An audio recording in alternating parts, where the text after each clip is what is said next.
100 عظیم شخصیات کو لکھنے میں 28 سال کا عرصہ لگا دیا، اور جب اپنی تالیف کو مکمل کیا تو لندن میں ایک تقریب رونمائی منعقد کی، جس میں اس نے اعلان کرنا تھا کہ تاریخ کی سب سے عظیم شخصیت کون ہے۔ جب وہ ڈائس پر آیا تو کثیر تعداد نے سیٹیوں، شور اور احتجاج کے ذریعے اس کی بات کو کاٹنا چاہا تاکہ وہ اپنی بات کو مکمل نہ کر سکے۔ پھر اس نے کہنا شروع کیا، ایک آدمی چھوٹی سی بستی مکہ میں کھڑے ہو کر لوگوں سے کہتا ہے، میں اللہ کا رسول ہوں، میں اس لیے آیا ہوں تاکہ تمہارے اخلاق اور عادات کو بہتر بنا سکوں۔ آج 1400 سال گزر چکے ہیں۔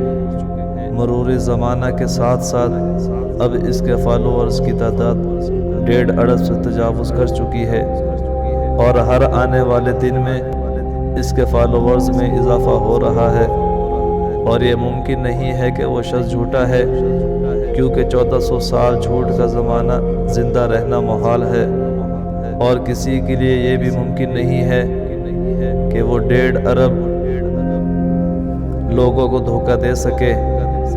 ہاں، ایک اور بات، اتنا طویل زمانہ گزرنے کے بعد آج بھی لاکھوں لوگ ہمہ وقت اس کی ناموس کی خاطر اپنی جان تک قربان کرنے کے لیے مستعد رہتے ہیں۔ کیا ہے کوئی ایک بھی ایسا مسیحی یا یہودی جو اپنی نبی کی ناموس کی خاطر، حتیٰ کہ اپنے رب کی خاطر جان قربان کر دے؟ بلا شبہ تاریخ کی وہ عظیم شخصیت حضرت محمد صلی اللہ علیہ وسلم ہے۔ اس کے بعد پورے حال میں اس عظیم شخصیت اور سید البشر صلی اللہ علیہ وسلم کی ہیبت اور اجلال میں خاموشی چھا گئی۔